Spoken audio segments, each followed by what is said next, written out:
Hello and welcome back to Story Time. We're going to be carrying on with Prince Caspian today. Now you may note this is not Facebook Live, this is recorded afterwards. Well, I did do a Facebook Live today, but I didn't post it because there are so many characters and I wanted to have lots of different voices for each of them. So I'm going to go back over it, adding some different voices for the different characters. Yeah! I like it to be good quality, as best as I can, okay? So we're going to carry on from where we left off yesterday, which was halfway through Chapter 5. Chapter 5 being Caspian's adventure in the moonlight. Dancing in the moonlight. Anyway, yeah, so he's riding his horse, Destria. He's just running away from his evil uncle, Marius, who's looking to kill him because he's had a son, a new heir to the throne, which isn't even his. Anyway, let's carry on from Caspian leaving the castle and riding off on his horse. Looking behind and seeing, he saw fireworks going up to celebrate the birth of the new prince. All night he rode southward, choosing byways and bridle paths through long woods, as long as he was in the country that he knew. But afterwards he kept to the high road. Destria was as excited as his master at this unusual journey, Destria being the horse. And Caspian, though tears had come in the eyes at saying goodbye to Dr. Cornelius, he felt brave, and in a way happy to think that he was King Caspian, riding to seek adventures, with his sword on his left hip and Queen Susan's magic horn on his right.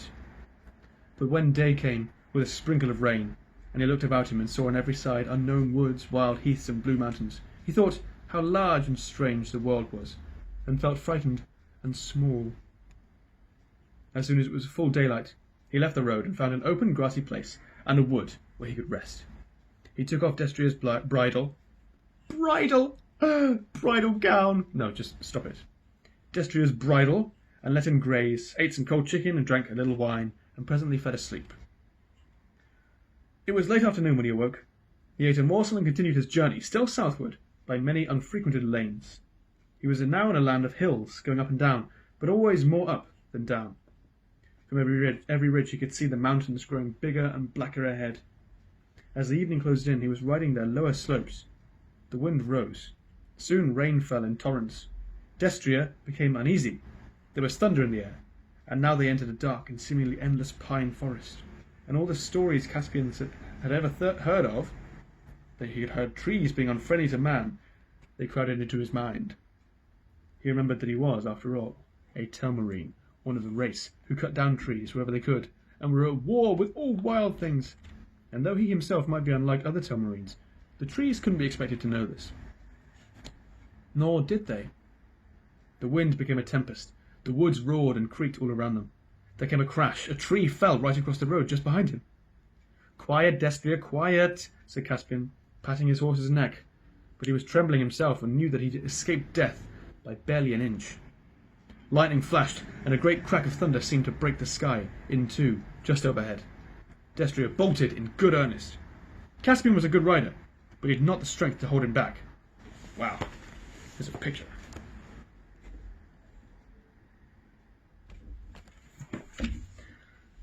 He kept his seat, but he knew that his life hung by the threads during the wild career that followed. Tree after tree rose up before them in the dusk, and was only just avoided. Then, almost too suddenly to hurt, and yet it did hurt him too, something struck Caspian on the forehead, and he knew no more. Please turn the page. When he came to himself, he was lying in a firelit place with bruised limbs and a bad headache. Low voices were speaking close at hand. "And now," said one, "before it wakes up, we must decide what to do with it." "Kill it," said another. "We can't let it live, it would betray us." "We ought to have killed it at once, or else let it alone," said a third voice. "We can't kill it now, not after we've taken it in and bandaged its head and all. We'd be murdering a guest."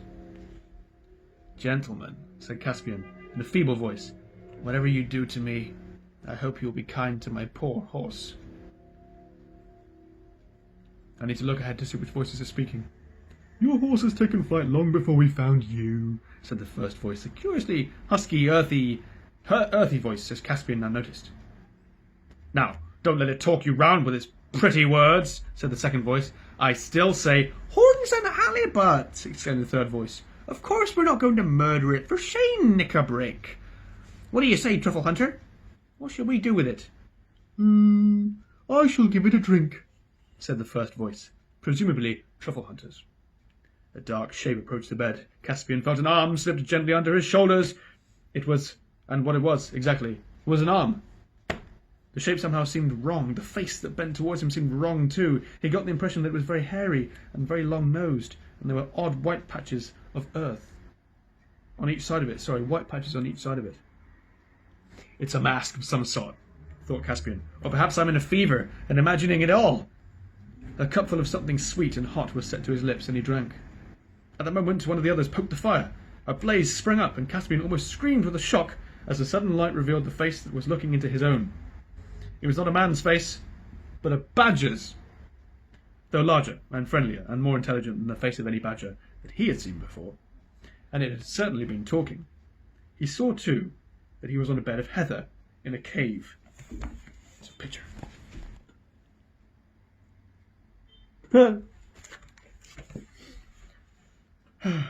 By the fire sat two little bearded men, so much wilder and shorter and hairier and thicker than Dr. Cornelius that he knew them at once for real dwarves, ancient dwarves, with not a drop of human blood in their veins.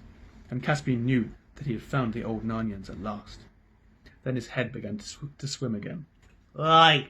In the next few days he learned to know them by their names. The badger was called Truffle Hunter. Hello. He was the oldest and kindest of the three. The dwarf who'd wanted to kill Caspian was a sour black dwarf. That is, his hair and his beard was black and thick and hard like horsehair. His name was Knicker-Brick. Ooh, you. The other dwarf was a red dwarf with hair rather like a fox's, and he was called Trumpkin. How do you do? And now, said Knicker-Brick on the first evening when Caspian was well enough to sit up and talk, we still have to decide what to do with this human. You two think you've done it a kindness by not letting me kill it, but I suppose the upshot is that we have to keep it a prisoner for life. I'm certainly not going to let it go alive, to go back to its own kind and betray us all. Bobes and bolsters, Knicker-Brick, said Trumpkin. Why need you talk so unhandsomely? It isn't the creature's fault that it's bashed its head against a tree outside our hole, and I don't think it looks like a traitor. I say, said Caspian, you haven't yet found out whether I want to go back. I don't. I want to stay with you, if you'll let me. I've been looking for people like you all my life. That's a likely story, growled Knicker-Brick. You're a Telmarine and a human, aren't you? Of course you want to go back to your own kind. Well, even if I did, I couldn't, said Caspian. I was flying for my life when I had my accident. The king wants to kill me. If you'd killed me, you'd have been doing the very thing to please him. Well now, said Truffle Hunter, you don't say so. Eh? Said Trumpkin. What's that? What have you been doing, human, to fall foul of Miraz at your age? He's my uncle, began Caspian, when Knicker-Brick jumped up with his hand on his dagger. There you are, he cried. Not only a Telmarine, but close kin and heir to our greatest enemy. Are you still mad enough to let this creature live?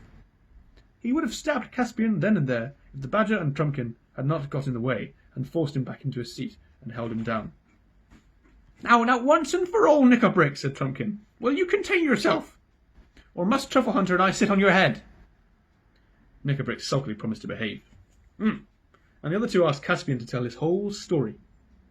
When he had done so, there was a moment's silence. This is the queerest thing I've ever heard, said Trumpkin. I don't like it, said Knicker-Brick. I didn't know that there were stories about us still told among the humans. The less they know about us, the better. That old nurse, now, she'd better have held her tongue.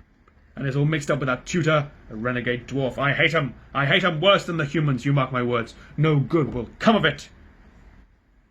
Don't you go talking about things you don't understand, Knicker-Brick, said Truffle Hunter. You dwarves are as forgetful and changeable as the humans themselves. I'm a beast, I am, and a badger is what's more. We don't change, we hold on. I say great good will come of it. This is the true king of Narnia, and we beasts remember, even if dwarves forget, that Narnia was never right, except when a son of Adam was the king. Cheers. Whistles and whirligigs, Truffle Hunter, said Trumpkin. You don't mean you want to give the country to humans? I said nothing about that, answered the Badger. It's not man's country. Who should know that better than me? But it's a country for a man to be king of. We Badgers have long enough memories to know that. Why, bless us all, wasn't the High King Peter a man? Do you believe all those old stories? Asked Trumpkin. I tell you we don't change, we beasts, said Truffle Hunter. We don't forget. I believe in the High King Peter and the rest that reigned at Cair Paravel as firmly as I believe in Aslan himself. As firmly as that? I dare say, said Trumpkin. But who believes in Aslan nowadays? I do, said Caspian. And if I hadn't believed in him before, I would now. Back there among the humans, the people who laughed at Aslan would have laughed at stories about talking beasts and dwarfs. Sometimes I did wonder if there really was such a person as Aslan, but then sometimes I wondered if there were really people like you. Yet, there you are. That's right, said Truffle Hunter. You're right, King Caspian. And as long as you will be true to old Narnia, you shall be my king, whatever they say. Long life to your majesty. You make me sick, Badger, growled Knickerbrick. The High King Peter and the rest may have been men, but they were a different sort of men. This is one of those cursed Telmarines. He has hunted beasts for sport, haven't you now? He added, rounding suddenly on Caspian. Well, to tell you the truth, I have, said Caspian, but they weren't talking beasts. It's all the same thing, said Knickerbrick. No, said Truffle Hunter. You know it isn't. You know very well that the beasts in Narnia nowadays are different and are no more than the poor, dumb, witless creatures you find in Calormen or Telmar. They're smaller, too. They're far more different from us than the half-dwarves are from you. There was a great deal more talk, but it all ended with the agreement that Caspian should stay, and even the promise that, as soon as he was able to go out, he should be taken to see what Trumpkin called the others. For apparently in these wild parts, all sorts of creatures from the old days of Narnia still lived in hiding. I'm going to pause for just a second. Unpaused. Just give my voice a little rest. Chapter 6 of Prince Caspian, just to catch you up. The people that lived in hiding. Now began the happiest times that Caspian had ever known. On a fine summer morning when the dew lay on the grass, he set off with the Badger and the two dwarfs, up through the forest to a high saddle in the mountains, and down onto the sunny slopes, where one looked across the green wolds of Archenland. We'll go first to the three bulgy bears, said Trumpkin. They came in a glade to an old hollow oak tree covered with moss, and Truffle Hunter tapped with his paw 3 times on the trunk. That's metal. There we go. No. And there was no answer. Then he tapped again, and a woolly sort of voice from inside said, Go away! It's not time to get up yet! But when they tapped the 3rd time, there was a noise like a small earthquake from inside, and a sort of door opened, and out came 3 brown bears, very bulgy indeed, and blinking their little eyes.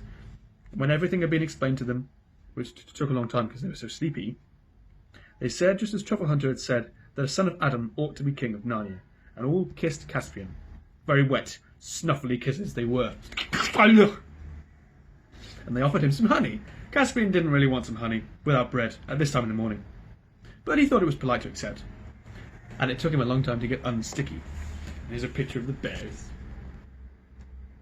And they've got their own little jar.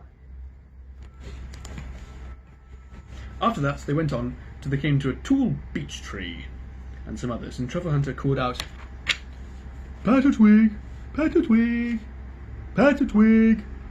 And almost at once, bounding down from branch to branch till he was just above their heads, came the most magnificent red squirrel that Caspian had ever seen.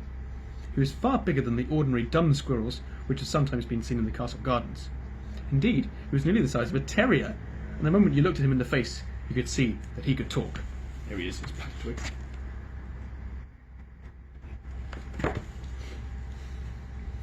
Indeed, the difficulty was to get him to stop talking, for, like all squirrels, he was a chatterer. He welcomed Caspian at once and asked if he would like a nut. Caspian said thanks, he would. But as Patitwig went bounding away to fetch it, Truffle Hunter whispered in Caspian's ear, Don't look! Look the other way! It's very bad manners among squirrels to watch anyone going to his store, or to look as if you wanted to know where it was. Then Pattertwig came back with a nut, and Caspian ate it, and after that Pattertwig asked if he could take any messages to other friends. "For I can go nearly everywhere without setting foot to the ground," he said. Truffle Hunter and the dwarves thought this a very good idea, and gave Pattertwig messages to all sorts of people with queer names, telling them to all come to a feast and council on Dancing Lawn at midnight, 3 nights ahead. "Oh, and you better tell the 3 Bolgies too," added Trumpkin. "We forgot to mention it to them." The next visit was to the 7 brothers of Shuddering Wood. Trumpkin led the way back to the saddle, and then down eastward on the northern slope of the mountain until they came to a very solemn place among rocks and fir trees. They went very quietly, and presently Caspian could feel the ground shake under his feet, as if someone were hammering down below. Trumpkin went to a flat stone about the size of the top of a water butt, and stamped on it with his foot. After a long pause, it was moved away by someone or something underneath, and there was a dark round hole with a good deal of heat and steam coming out of it, and in the middle of the hole the head of a dwarf, very like Trumpkin himself, appeared. There was a long talk here, and the dwarf seemed more suspicious than the squirrel or the Bolgy bears had been, but in the end the whole party was invited to come down. Caspian found himself descending a dark stairway into the earth. When he came to the bottom he saw firelight. It was the light of a furnace. The whole place was a smithy. A subterranean stream ran past on one side of it. 2 dwarves were at the bellows, another was holding a piece of red-hot metal on the anvil with a pair of tongs. A 4th was hammering it, and 2, wiping their horny little hands on a greasy cloth, were coming forward to meet the visitors. It took some time to satisfy them that Caspian was a friend and not an enemy. But when they did, they all cried, "Long live the king!" And their gifts were noble: mail shirts and helmets and swords for Caspian and Trumpkin and Knickerbrick. The badger could have had the same if he had liked, but he said he was a beast. He was, and his claws and teeth, if they couldn't keep his skin whole, it wasn't worth keeping. The workmanship of the arms were far finer than any Caspian had ever seen, and he gladly accepted the dwarf-made sword instead of his own, which looked in comparison as feeble as a toy and as clumsy as a stick. The 7 brothers, who were all red dwarves, promised to come to a feast at Dancing Lawn. A little further on, in a dry rocky ravine, they reached the cave of 5 black dwarfs. They looked suspiciously at Caspian, but in the end the eldest of them said, "If he is against Miraz, we'll have him for king." And the next eldest said, "Shall we go further up for you, up to the crags? There's an ogre or 2 and a hag that we can introduce to you, up there." "Certainly not," said Caspian. I shouldn't think so, indeed," said Truffle Hunter. "We want none of that sort on our side." Knickerbrick disagreed with this, but Trumpkin and the badger overruled him. It gave Caspian a shock to realise that the horrible creatures out of the old stories, as well as the nice ones, had some descendants in Narnia still.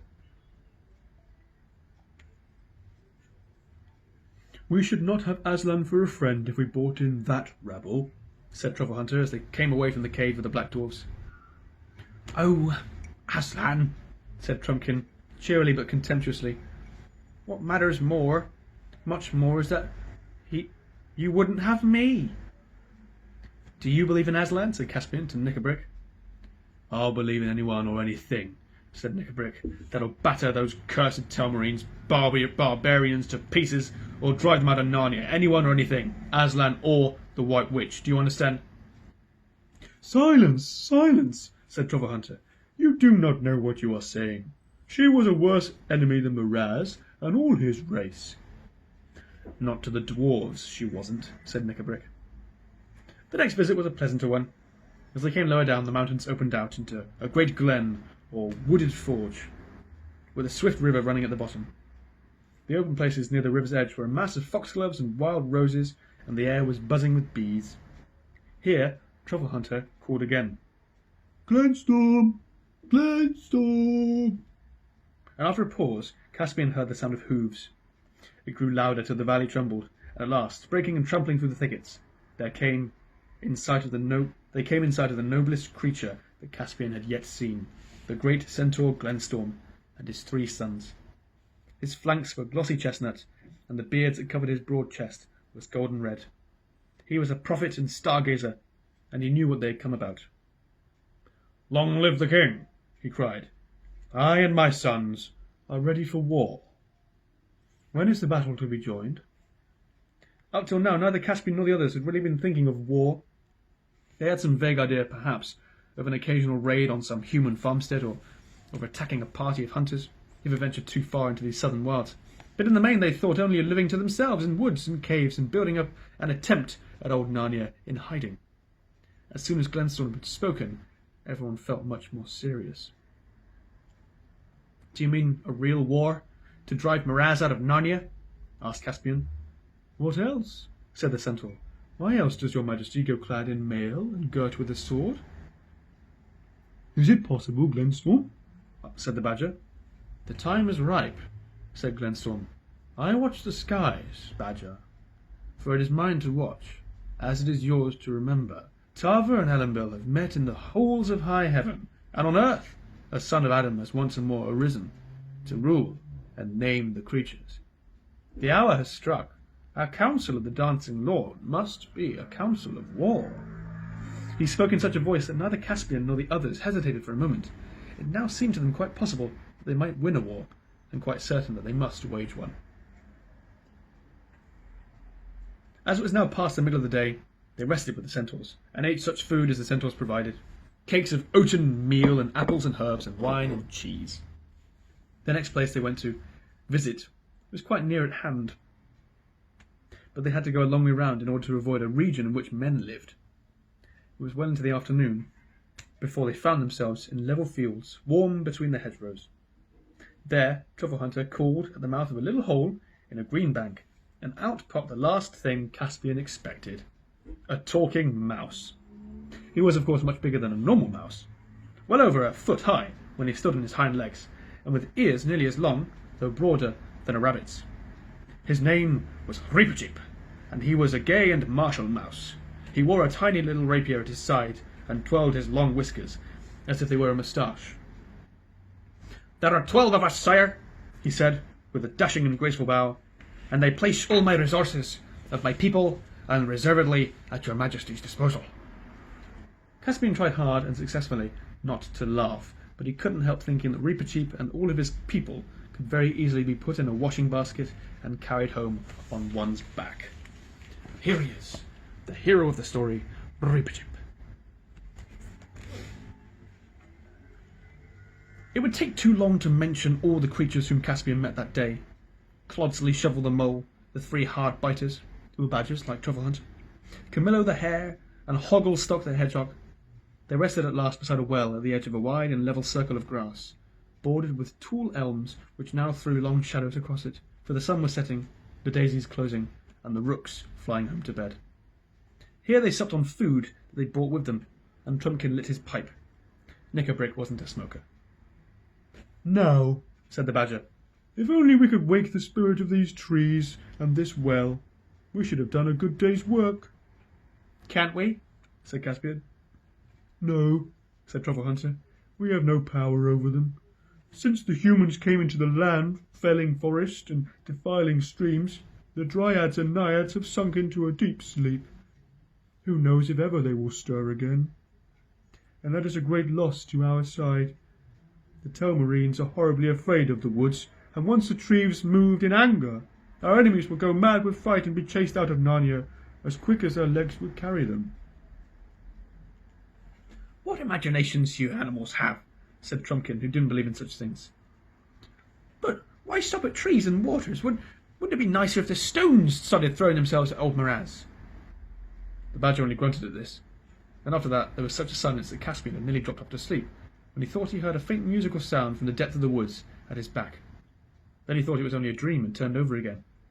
But as soon as his ear touched the ground, he felt or heard, as it was hard to tell which, a faint beating of drumming. He raised his head. The beating noise at once became fainter, but the music returned, clearer this time. It was like flutes. He saw that Truffle Hunter was sitting up, staring into the wood. The moon was bright. Caspian had been asleep longer than he thought. Nearer and nearer came the music, a tune wild and yet dreamy, and the noise of many light feet, till at last out from the wood into the moonlight came dancing shapes, such as Caspian had been thinking of all of his life. They were not much taller than dwarves, but far slighter and more graceful. Their curly heads had little horns, the upper parts of their bodies gleamed naked in the pale light, but their legs and feet were those of goats. "Fawns!" cried Caspian, jumping up, and in a moment they were all around him. It took next to no time to explain the whole situation to them, and they accepted Caspian at once. Before he knew what he was doing, he found himself joining in the dance. Trumpkin, with heavier and jerkier movements, did likewise. An even truffle hunter hopped and lumbered about as best he could. "Wait for me!" Only Knickerbrick stayed where he was, looking on in silence. Here they are dancing. Oh, hang on. Oh! It's a big book, what can I say? Oh. One last paragraph. The fawns footed it all round Caspian to their reedy pipes. The strange faces, which seemed mournful and merry all at once, looked into his. Dozens of fawns. Here we go, here for the names.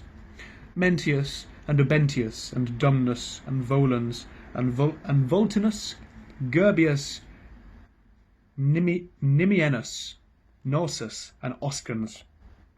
That probably won't come back. Patatwig had sent them all. When Caspian awoke next morning, he could hardly believe that it had not all been a dream, but the grass was covered with little cloven hoof marks. Come back tomorrow to find out what happens next. I imagine we'll go back to the Pevensey children and see their part of the story. It's just finished building up now. I imagine the action will soon start to happen. Have a wonderful night. Have a good day tomorrow. I'll see you at 5:30. Bye.